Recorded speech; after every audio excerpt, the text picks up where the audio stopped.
I'm sure, AAC and move up to one of the five power. Do you see this having the background you have at Cincinnati? Do you think that's a possibility yet? Well, I think it's, the stars have to align with them as a school and someone who sees them as a good fit for their conference. I do believe they're deserving. Certainly I don't have a vote, but I've been there, and I believe in what we've done, certainly what was accomplished while I was there and the foundation that was laid before my arrival. And I certainly believe that today. I think they've got a lot of good things going for them, so hopefully when they have those conversations in the future, they're part of the discussion. Can I build on Lauren's previous question about administration? What advantages, comparatively disadvantages, you've discovered over the last couple of years between working at Cincinnati and Illinois?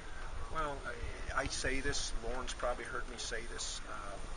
I think to be successful somewhere, you really have to have two things. You have to have commitment, and you have to have capacity. And I think in this department, our student athletes and coaches, and administrators, staff, I sure hope they're committed. Okay, but you need commitment from those up above you, because if not, they can short circuit a lot of things. So I think you need to have the commitment of those above you to believe in what you're doing, to want to have successful programs. And in saying that, you also have the capacity, because if you're committed, don't have the capacity within your ranks to be successful, okay, then really, that commitment's kind of built on sand.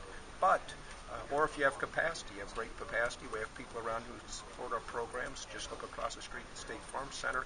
But you've got to have, if you have the capacity but don't have the commitment, okay, well, that can get short-circuited as well. So really, when those two things intersect at a high level, that's when you have an opportunity to do great things. And that's one of the things that I think that we have here that's going to allow us to continue to grow and develop not just football, but all our other 18 sports as well. Do you have the freedom, like with Tuesday or Friday night games? Is there anything here where you're locked into the contracts that have been around for 5 or 10 years and you're sort of, you don't have the same kind of leeway? As it relates to going back to weeknight games? To anything in terms of revitalizing or reorganizing the athletic administration? Well, I don't know when you talk about contracts. I don't know if you're talking about personnel contracts or game contracts. Could be. But certainly, as the athletic director at most institutions, you have latitude to make decisions. If you're talking about, Lauren going back to playing weeknight games or what they're doing at Louisville, certainly that's a little bit difficult in the Big Ten Conference. We really haven't done that. You'll see some Thursday night games. Matter of fact, Indiana and Minnesota played Thursday nights. Thursday night last week. That's something you might see in the future with us. But I love playing night games. I do like playing night games. You don't like 11 o'clock? I'm not a fan of 11 o'clock games. That wouldn't be my preference. I think that for how we draw and where we're bringing people from Chicago, I think it's difficult coming from the north.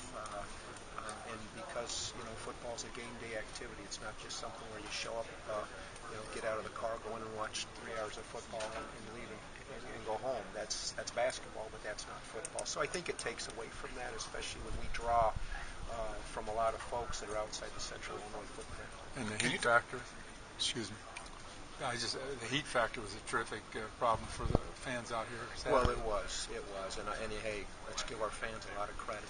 That was, Tim said it was 109 degrees, I think, down there, heat index. Jason Leonard, my deputy AD, told me he thought it was 122 at game time. So, I really feel for those that came to the games, and certainly am grateful that they came in support of the program. Can you just speak in general terms of your expectations of the program this season?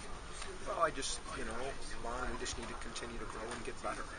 You've got to see growth and development with our program in all phases, because you want to be competitive, you want to be relevant, and you want to show that you belong in playing in one of the best football conferences in the country. And I think we've got to continue to build infrastructure and continue to work with our coaches and student athletes. But you obviously want to get better every Saturday, and at the end of the year feel like that you've grown a lot as a program and continue to move the ball down the field in the right direction.